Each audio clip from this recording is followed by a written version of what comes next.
Hello everyone, I am Praveen VR, Assistant Professor, Department of Electrical and Electronics Engineering, hereby teaching you microcontroller theory subject. Today we are learning module number 2 under microcontrollers 18EE52. The title of the module is Assembly Programming and Instruction Set in 8051. This video, you're going to learn only the instruction set of the data transfer function. So let us start with the data transfer instructions. So instruction set consists of mainly five things. One is the instructions related to data transfer, instruction related to arithmetic, instructions related to logical, instructions related to branch, and subroutine instructions with bit manipulation instruction. So what is an assembly language program? It is a language which is a low-level language used to write the program in terms of mnemonics. The high-level language, even though they are currently in demand, we prefer always uh, the low-level language because of the applications. Because the assembly language program can be directly, it can be used with the hardware. So direct hardware manipulations are there. Hence, we prefer assembly language programming. One more advantage of assembly language programming is it utilizes less number of clock cycles and also it consumes less memory space compared to high level language. So coming to the instruction syntax, 8051 microcontroller programming consists of a syntax.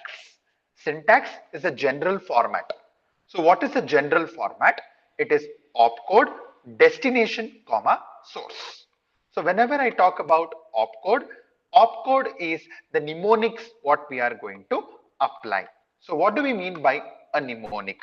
A mnemonic is what the microcontroller can understand. It is a symbolic representation of the operation is called as an opcode. The short form of operational code is called as opcode. The assembler is used to convert the opcode to a unique binary code which the microcontroller only can understand, then that language is called as machine language. What is an operand? An operand is defined as the variables which we are using is called as an operand. So while an opcode specifies what operation it has to perform, operand specifies where to perform that operation, whether it is performed in the register, whether it is performed in the memory location, whether it is performed with respect to data. The source and the destination of the data is what we have calling it as an operand. In some cases, it could be data also. The operand will be either the address of the data or it could be data itself. So as I specified, the instruction set consists of 6 types. What are they? Data transfer instruction, arithmetic instruction, logical instruction, bit manipulation instruction, program branching instruction, and subroutine instructions. So let us study in this video only on data transfer instruction. So whenever I talk about data transfer instruction, it is dealing with only transferring the data from the source to the destination. We are not dealing with the varying the data. The data remains the same. Only thing is we are copying the data from one memory location to another memory location. So the general form of the data transfer instruction is opcode destination comma source, where the destination and the source can either be a register or it can be a memory location. Coming to the first data transfer instruction, that is move instruction. So whenever we are talking about a move instruction, and whenever I say move a comma rn, n indicates the registers that are there in 8051 microcontroller. We have totally 8 registers. So n can be from 0 to 7. So it can be R0 register, R1 register, R2 register, R3 register, R4 register, R5 register, R6 or R7 register. So what does this instruction perform? This instruction is going to copy the content of the data that is present in the register and it copies it to the accumulator. Since registers are used in this purpose, the addressing mode is register addressing mode. So with the help of the registers, you are copying the data from the source register to destination register. Hence, we call it as the register addressing mode. Coming to the example, whenever I say move A comma R2, it copies the content of the register R2 into the accumulator. Let me say before performing the operation, the accumulator had 20 hexadecimal data and register R2 had 45H as the data. So whenever I execute R2, move A comma R2, it is going to perform 45H data that is present in R2 is moved to the accumulator 45H. Therefore, the data 45H is moved from register R2 to accumulator. Let us see one more instruction under data transfer, that is move A comma address. So it makes use of internal memory location addresses. So what does it do? It copies the content of the internal RAM address into the destination address. And since we are using over here the addresses, it is called direct addressing mode. Directly you are accessing the addresses, internal memory data addresses. Hence it is called as the direct addressing mode. Let me take an example. When I say move A comma 30H, the data that is present in the 30H is directly moved to the accumulator. So it copies the content of the data that is present in 30H into the accumulator. Let me say before executing the operation, the accumulator had 20H and the internal memory location 30H had data 45H. When I say move A comma 30H, the data present in 30H, that is 45H data, is moved to the accumulator. Let us see the next instruction, that is move A comma hash D8. Hash indicates it is data. D8 is the 8-bit data. So immediately you are moving the 8-bit data that you have mentioned in the instruction to the specified register. So here the register I am using is the accumulator. So immediately I am moving the 8-bit data to the accumulator. So it copies immediately the 8-bit data into the destination. So this type of addressing mode is called immediate addressing mode. So in my example, you can see when I say move A comma hash 45H, 45H data is directly moved from the destination, that is 45H itself is the 8-bit data which we are copying it into accumulator. The next set of instruction is move A comma at the rate of RP. P indicates that we can use only two registers. Which are the two registers? Only R0 and R1 can be used. R2 to R7 cannot be used for this set of instruction. So what does this particular instruction do? It copies the content of the internal RAM location pointed by the register into the accumulator. So let me say, I say move A comma at the rate of R0. R0 is the register which you are using, which is having a data inside the register R0. The data inside the register R0 is a memory location in the internal RAM. So it specifies the address of the memory location inside the internal RAM. So it copies the data of that internal RAM. It goes to that memory location 40H. The data present in 40H will be copied to the accumulator. This is what move A comma at the rate of RP will do. I'll repeat it. We never use any other register other than R0 and R1. Only R0 and R1 are the registers which are used here. So this is with respect to the internal data moves. So we are moving the data from a register to one more register, or it could be from an address to a register, or immediately the data is moved from the destination to the register. These are all happening within the microcontroller. If it is happening outside the microcontroller, then we call such instructions as external data moves.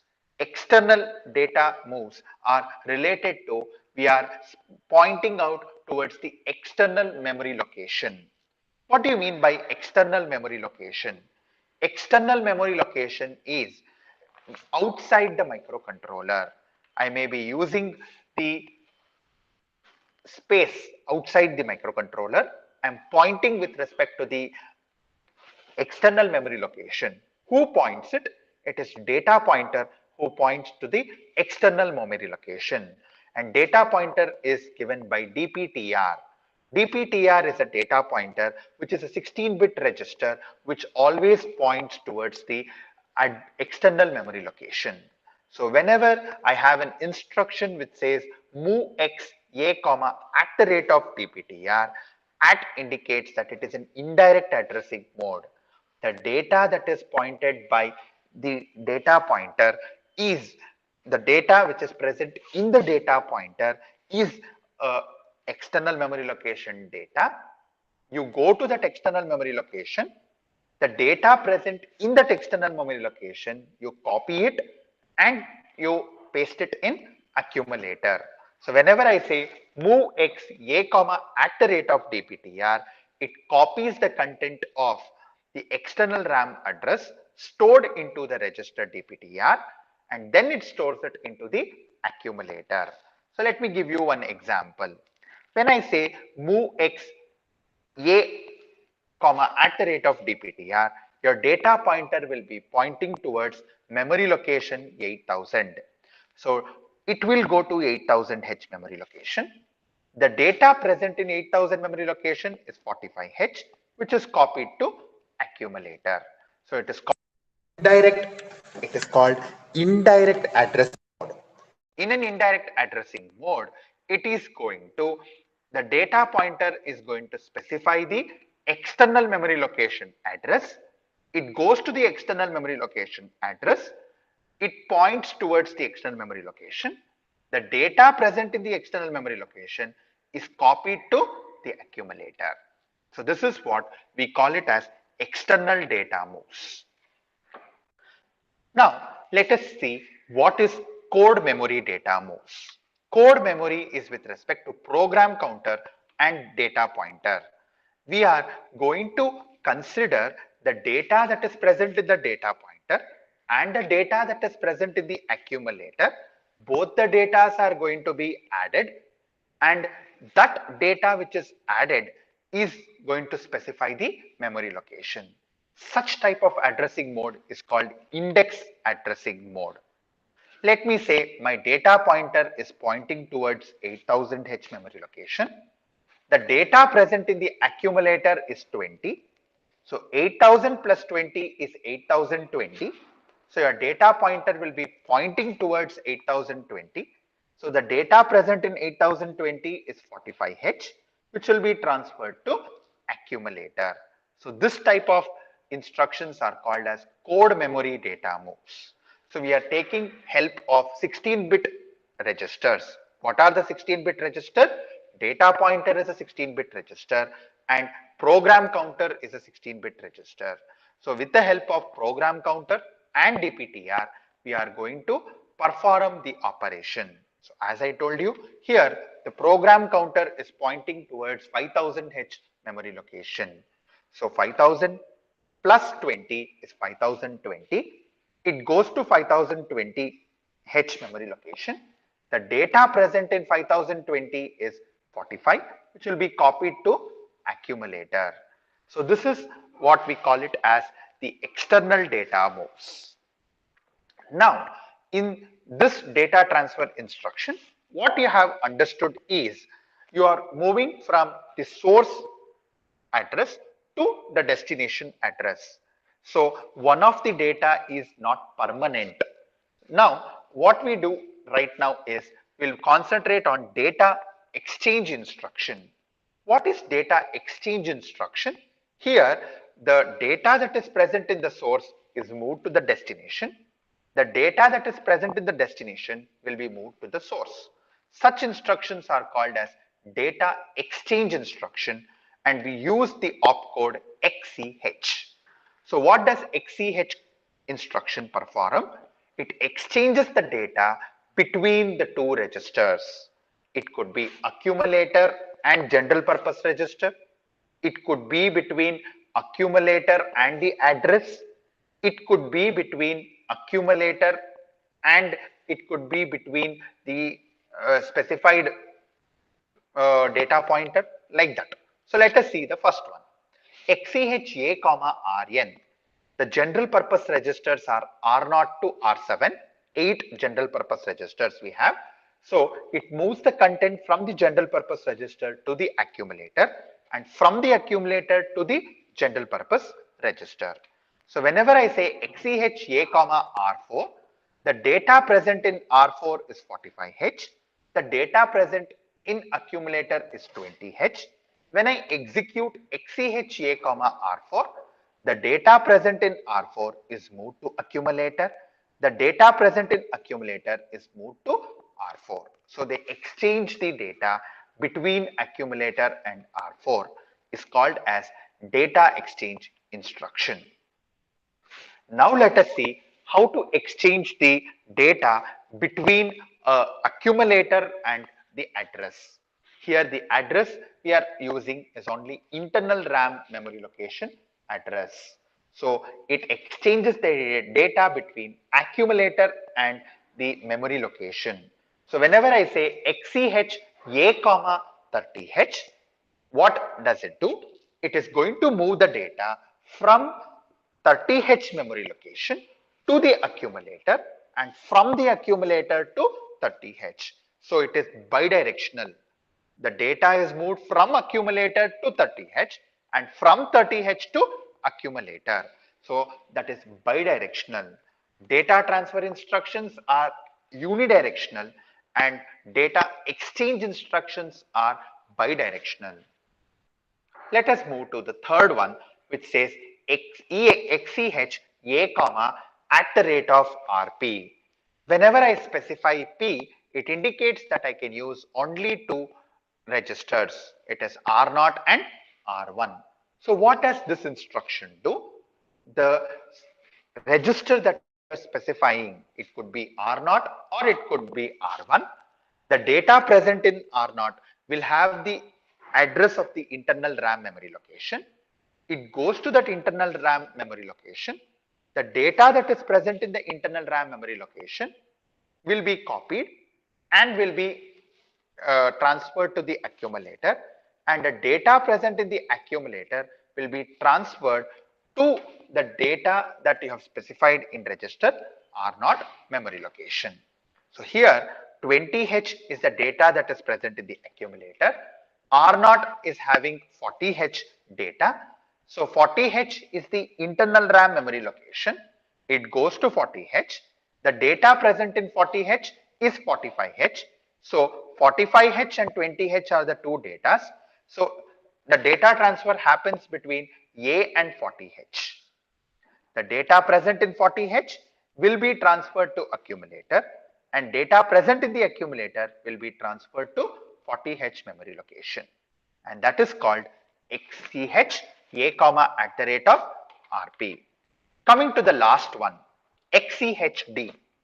D indicates that we are only transferring a part of the information.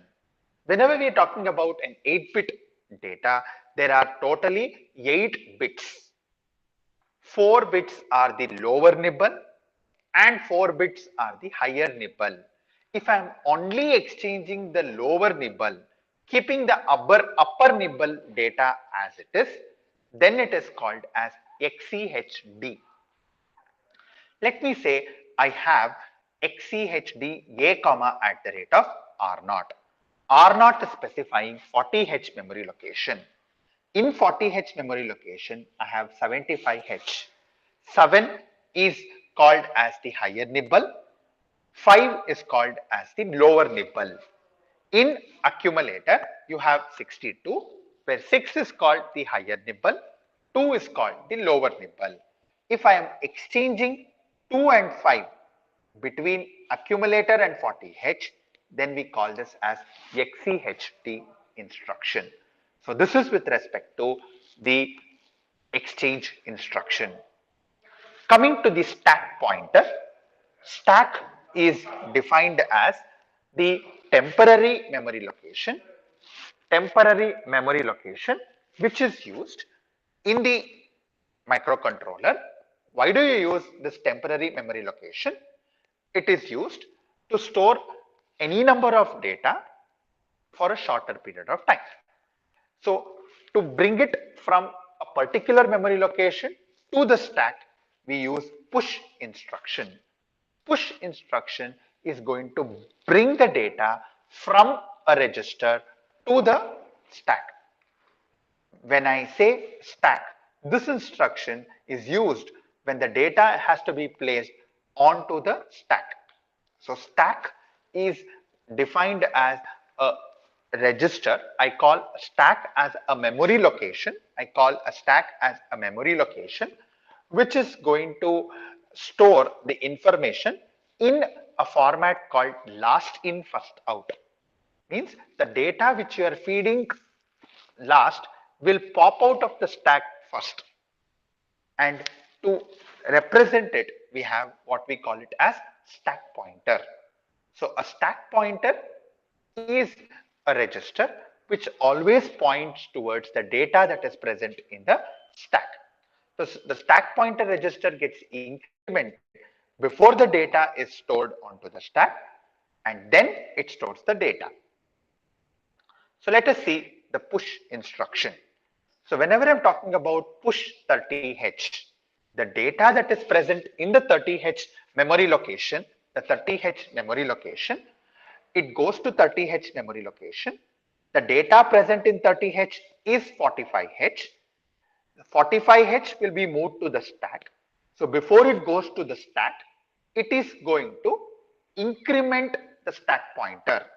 If I say stack pointer is 07, it increments stack pointer to 08. It stores 45 in 08. So this is called push instruction. Coming to the last, that is pop instruction. So what is pop instruction? You remove the information from the stack is called pop. Retrieving the information from the stack is called pop instruction. So when you are popping the instruction, first you are going to remove the data, then you are going to decrement the stack pointer. So here, whenever I say an example called pop 30H, the data present in 30H is 20H. So it is going to, in the stack, you have an information 45H. What does it do? It is going to transfer the data to 30H memory location. Stack pointer is pointing towards 08H. It decrements to 07. So this is how you learn the data transfer instruction. So I am sure all of you might have understood the module 2. I have explained module 2 data transfer instructions. Thank you for watching this video.